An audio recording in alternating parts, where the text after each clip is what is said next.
Edward Griffin really needs no introduction. He is an icon of the liberty and freedom movement, a relentless fighter against collectivist, control freak parasites everywhere.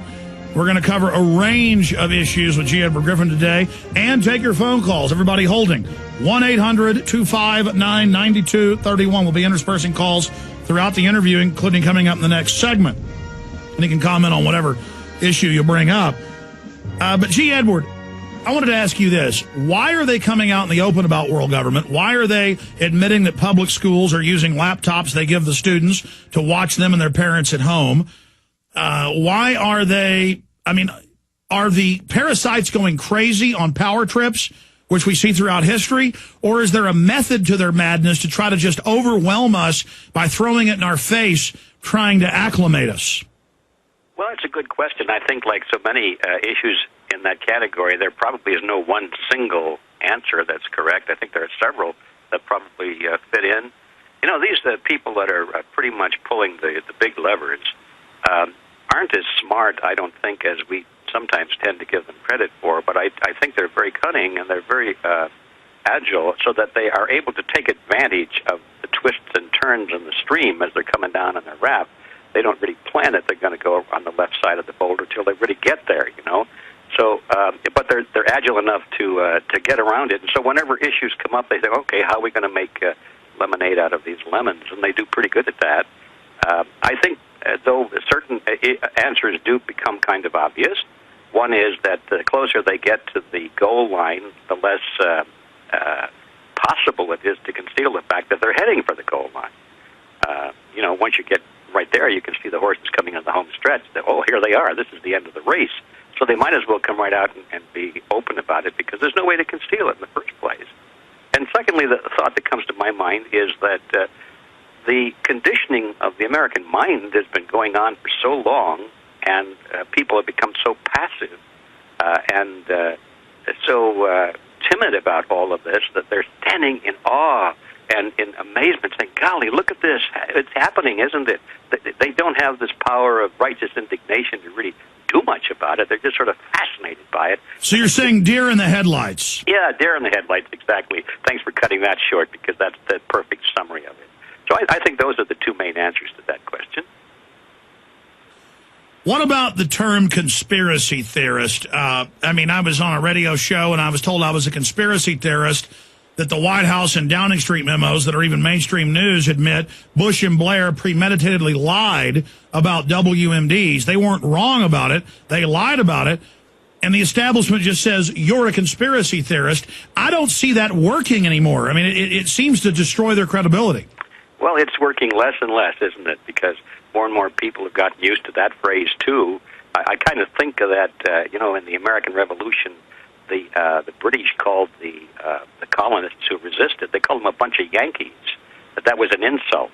A bunch of Yankees meant that they didn't know anything, they never had any education, they didn't even know their right foot from their left foot, which they had to put hay and straw in their shoes so they could march to the tune of hay foot, straw foot, because they didn't know left from right. So they derided the soldiers and the colonists and the patriots. They call them Yankees. Yankee Doodle came to town, that was a song of derision. But after a while, the Yankees sort of picked it up and said, hey, okay, you call us the Yankee? Well, I guess we're Yankees. And that became, so I'm beginning to think that the same thing is happening to the word conspiracy theorist. Now there's a certain pride I see creeping into the vocabulary. But G. Edward, maybe someday in the future, when we defeat the New World Order in 50 years or 20 years, there'll be a national baseball team called the Conspiracy Theorist. I think that's a good idea. Well, when I get that thrown at me, and it happens more often than not, I usually just say, well, I don't think I'm a conspiracy theorist. I like to think of myself as a conspiracy historian. And let's talk about the history instead of the theory. Let's talk about the history of government conspiracies that are on record. Then let's get into what's happening to the banking system worldwide, the economy, and phone calls with G. Edward Griffin. I'm Alex Jones.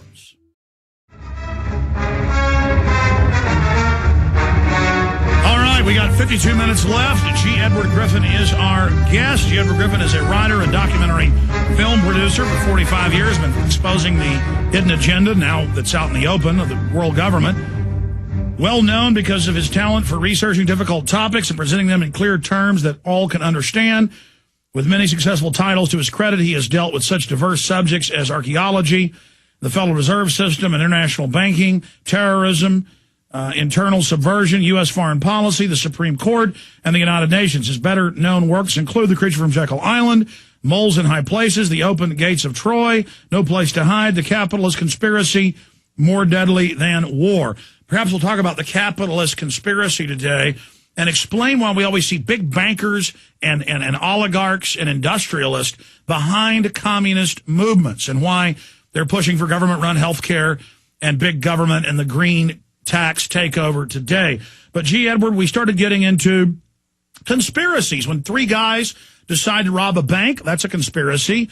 And when somebody conspires to murder their spouse, it's a conspiracy. People conspire in a non-criminal way to open a sandwich shop.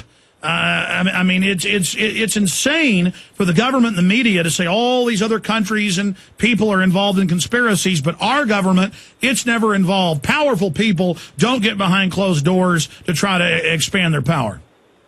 Well, yeah, anybody that scoffs at the concept of conspiracy today, I kind of feel sorry for them because I know that their brains have been captured in some way by the propaganda. And it also tells me that they have never read a history book because, any cursory glance at history produces the realization that history is driven by the engine of conspiracy. I don't think there's a single major event in history that wasn't centered around dozens, if not hundreds, of conspiracies, large and small. It's the nature of man. It's certainly the nature of man when he's in a position to acquire great wealth or power through conspiracies. And, of course, at the apex of that little chart of how you can gain control of great wealth and power, it is the government. And so we find most of the big conspiracies of history centered in government. So people who say, well, yeah, you can find conspiracies in industry, conspiracies in advertising. Companies are always being taken to court for conspiracy to defraud the public and so forth. But they say, oh, not in government, as you just mentioned. Well, actually, government is the most likely place for a conspiracy to be found because of the tremendous profit and the benefit, payoff. So anyway, people who scoff at conspiracy, I understand them. I just have to laugh internally thinking, well, these people have a little more to learn.